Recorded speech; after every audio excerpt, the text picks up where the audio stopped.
हाँ जी, कैसे हो आप सब। तो आज मैं आपके लिए जो डायरेक्ट डिस्कशन के क्रक्स, मैंने जैसे हेडिंग भी रखी है आज के, आज क्रक्स आपको दे रहा हूं कि 12 दिन मैंने लिए हैं, कि मेरे पास 12 दिन बचे हैं, मैं क्या कर सकता हूं 12 दिन में, मैं क्या कर सकता हूं। बहुत वीडियोस आप देखते होंगे रोज कि 15 दिन में ऐसे कर लो, 10 दिन में ऐसे कर लो, लेकिन मैं आपको पूरा क्रक्स देने लगा हूं विद प्रूफ कि आप कुछ कर सकते हो या नहीं कर सकते हो। पूरा आपको सच सच बताने की कोशिश करूंगा। कैटेगरीज मैंने क्या बनाई है बच्चों के व्यू पॉइंट से, वो मैं आपको पहले दिखा देता हूं, क्योंकि मैंने 3 कैटेगरीज में डिवाइड किया है।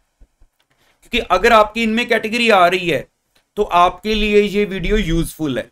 अगर इनमें कैटेगरी नहीं आ रही है तो इससे आप बहुत कुछ आइडिया लगा सकते हो, और उसके बाद अपना जो भी इशू प्रॉब्लम है वो मेरे साथ कमेंट बॉक्स में डाल देना। कल मैं आपके लिए भी उसका कुछ ना कुछ सोल्यूशन लेके आऊंगा।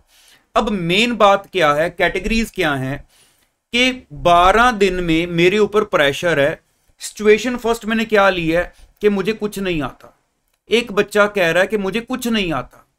अब उस कुछ नहीं आता के पीछे वजह क्या है? एक केस, एक चांस जो बहुत कम है, ऐसा चांस होना बहुत कम है कि एक बच्चा कह रहा है मुझे कुछ नहीं आता, क्योंकि वो टोटली फ्रेश है, क्योंकि उसने कुछ पढ़ा ही नहीं। मैं खुद बोल रहा हूं इसका चांस बहुत कम है, लेकिन हो सकता है कि 500 में से कोई 1-2 बच्चे ऐसे हों जो सच में यही सिचुएशन है, किसी वजह से नहीं पढ़ पाओ, आज बिल्कुल ब्लैंक है, कुछ पता ही नहीं है, तो सिचुएशन ऑलमोस्ट नील है। मतलब हमने कुछ पढ़ा ही नहीं, कभी एक आधी बार कोई बुक खोली है, कोई क्लास नहीं ठीक ढंग से लगाई या लगाई नहीं है। बस ये समझ लो कि अगर मैं ये भी बोल लूं ना कि इंपॉर्टेंट एरियाज को कर लो, तो वो इंपॉर्टेंट एरियाज करने के लिए भी पहले बेस क्लियर होने चाहिए, वो भी नहीं पता।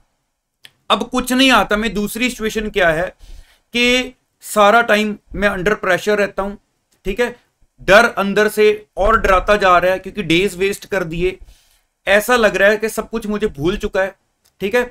रिवाइज हम कुछ भी नहीं कर पा रहे, क्योंकि प्रेशर इतना ज्यादा बन चुका है इस वक्त पर आकर, क्योंकि चीजें की थी जब उनको फर्स्ट टाइम करने का टाइम था तो उस वक्त पर की थी, लेकिन बाद में सीरियसली नहीं लिया। अब जाके डर लग रहा है कि अब मैं कैसे करूंगी, लेकिन मैं पास होना चाह रहा हूं। तो यहां पे मैंने सिचुएशन जो लिखी हुई है वो वेरी क्रिटिकल लिखी है। अब इसके अलावा आगे जो 2 सिचुएशंस है पहले वो भी बताता हूं, फिर डिस्कस करते हैं। इसमें बच्चा कह रहा है कि मुझे कॉन्फिडेंस नहीं आ रहा, किया मैंने सब कुछ है, मैंने रिवीजन भी की है, मैंने सब कुछ किया है, लेकिन मुझे अभी भी पता नहीं, कॉन्फिडेंस नहीं है कि क्या मैं सच में एग्जाम के लिए रेडी हूं।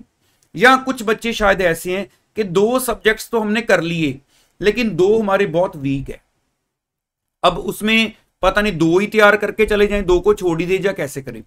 तो अब इन तीनों केसेस में मैं जो आपको समझाने लगा हूं, मेरे हिसाब से जो एक बेस्ट अप्रोच होनी चाहिए मैं आपको वो बताने लगा हूं। लेकिन आपको पहले ही बता दूं, फिर भी मेरी सारी बात सुनने समझने के बाद आप उसको एज इट इज, सिर्फ मेरा ही नहीं किसी की भी बात सुनते हो, डायरेक्टली अडॉप्ट ना करो। अपनी सिचुएशन के हिसाब से उसको जहां मॉडिफाई करना है, जहां एडजस्ट करना है, करने के बाद फिर उसको अडॉप्ट करो। क्योंकि आपकी मेरे साथ डायरेक्टली कोई डिस्कशन नहीं हुई कि आपकी सिचुएशन क्या है, उसमें एक्चुअल सॉल्यूशन क्या होना चाहिए। तो इसलिए मैं अपनी तरफ से ओवरऑल कंक्लूजन आपको बताने लगा हूं जो क्रक्स है। देखो, पहली बात मैं इधर से पकड़ता हूं, टोटली फ्रेश वाले पे मैं दूसरे नंबर पर आता हूं। पहले ये बात करते हैं कि मुझे कुछ नहीं आता, प्रेशर के कारण चीजों को सीरियसली नहीं लिया, अब सिचुएशन वेरी क्रिटिकल है, अब मैं क्या करूं।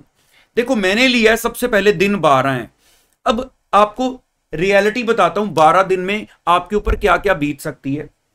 एक बच्चा होगा, वो जो भी सब्जेक्ट उठाएगा चैप्टर वाइज लग जाएगा, देखेगा मेरे से सारा दिन लगा के, क्योंकि प्रेशर है।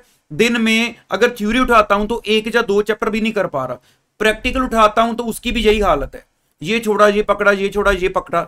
अब देखो, सिचुएशन तो खराब है ही है।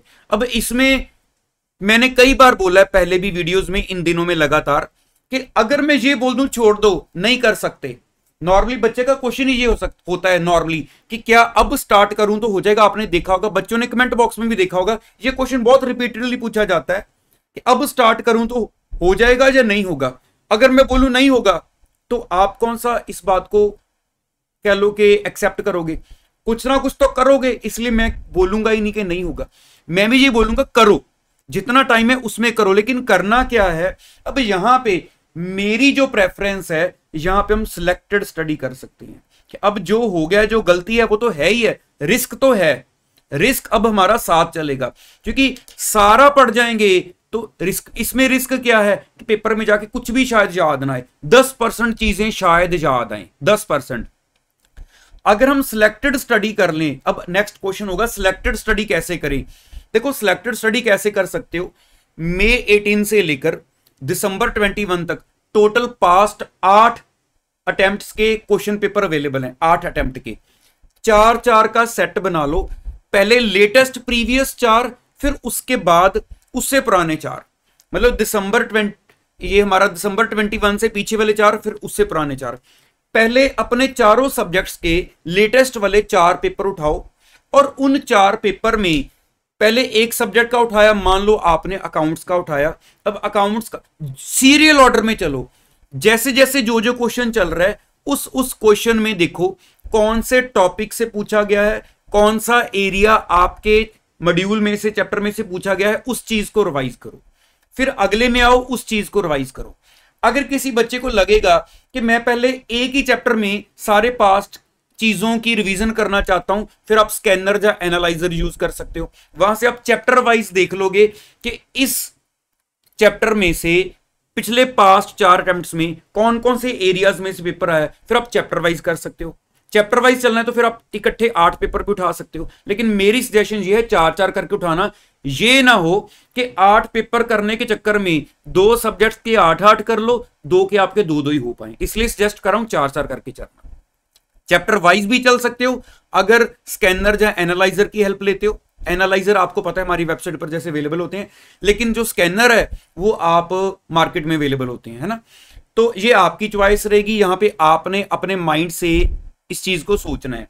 लेकिन सिलेक्टेड स्टडी के साथ एटलीस्ट ये जरूर होगा, जितने ज्यादा नंबर ऑफ क्वेश्चंस देखोगे उनमें आपके एग्जाम में जाके रिकॉल करने की कैपेसिटी काफी हो रहती है। सीधा टेक्स्ट पढ़ते हो, सीधा चीजों को टॉपिक वाइज डायरेक्टली पढ़ते हो एक एक चीज को, एक तो उसमें बहुत कुछ एग्जाम की व्यू पॉइंट से इंपॉर्टेंट नहीं होता वो भी पढ़ते हो, है ना। दूसरा रिकॉल नहीं हो पाता, तो क्वेश्चन आंसर की फॉर्म में चीजें करने से रिकॉल करने की कैपेसिटी ज्यादा रहती है, आप पेपर में चीजें रिकॉल कर पाते हो, ठीक है। इसमें तो हो गया सिलेक्टेड स्टडी। अब बात आती है इस सिचुएशन में अगर मैं हूं ही फ्रेश तो मैं क्या करूं, जिसके चांसेस बहुत कम है, फिर भी बता देता हूं। देखो अगर मैं यहां पे भी बोलूं सिलेक्टेड चीजें कर लो, लेकिन बेस ही नहीं क्लियर है, बेस ही नहीं क्लियर है तो सिलेक्टेड चीजें भी कैसे करूं। लेकिन जिद है कि करना जरूर है, कुछ ना कुछ करके जाएंगे। अब उसमें सिर्फ यही है कि जो भी आपके हिसाब से आपको पता है, क्योंकि आपने एनालिसिस देखे होंगे, किए होंगे, या टीचर से आपको कुछ आइडिया होगा अगर आपने कोई क्लास लगाई है, वरना बहुत सारी मैं भी वीडियोस डालता हूं, ये इंपॉर्टेंट एरियाज हैं, ये कम इंपॉर्टेंट एरियाज हैं।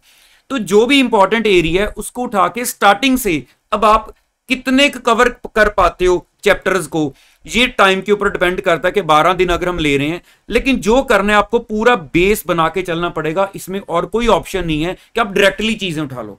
ये वाला बच्चा तो किया तो इसने सब कुछ है, ये दूसरी कैटेगरी वाला, इसलिए ये चीजों को डायरेक्टली उठा सकता है, यहां पे इसको थोड़ा सा बेनिफिट ये है, ठीक है। अब आता हूं मैं नेक्स्ट कि कुछ बच्चे कहते हैं कि कॉन्फिडेंस नहीं आ रहा, किया सब कुछ हुआ है।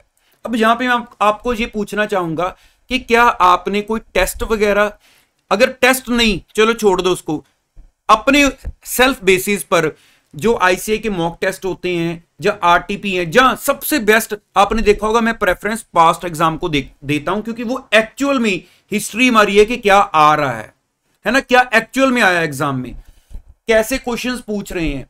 तो अगर आपने वो चीजों की प्रैक्टिस नहीं की हुई है तो उनको जरूर करो। लेकिन यहां पे आपके लिए सजेशन ये है कि सारा सारा दिन आप सिलेक्टेड स्टडी ना करने बैठ जाओ, क्योंकि आप सब कुछ कर चुके हो। तो आप डे में एक पर्टिकुलर टाइम पीरियड रख लो कि मैंने अराउंड 2-3 घंटे लगाने हैं, जिसमें मैं एक्चुअल में पास्ट पेपर्स में क्या चल रहा है मैं वो देखूंगा, बाकी सारा दिन मैं अपनी रिवीजन के ऊपर फोकस करूंगा। क्योंकि देखो जब आप साइड बाय साइड, नॉर्मली बच्चा गलती कहां करता है, सारा सारा टाइम अपनी एक रिवीजन करता रहता है, और उसको हमेशा यही प्रॉब्लम रहती है कि पास्ट एग्जाम देखने के लिए टाइम ही नहीं बचा। यहां पे टाइम बचने का कोई इशू नहीं है, जब आप उनको देखते हो ना, माइंड में क्या चलता है, कि जब चीज आती नहीं है तो पेपर को कैसे देखें, नहीं, रॉन्ग डिसीजन है। पेपर को देखो, जो चीज नहीं आती है फिर रिवर्स अपनी बुक में देखो, आपका पढ़ने का वे ही बदल जाएगा। आप एग्जाम ओरिएंटेड स्टडी कैसे करते हैं अपने आप सीख जाओगे।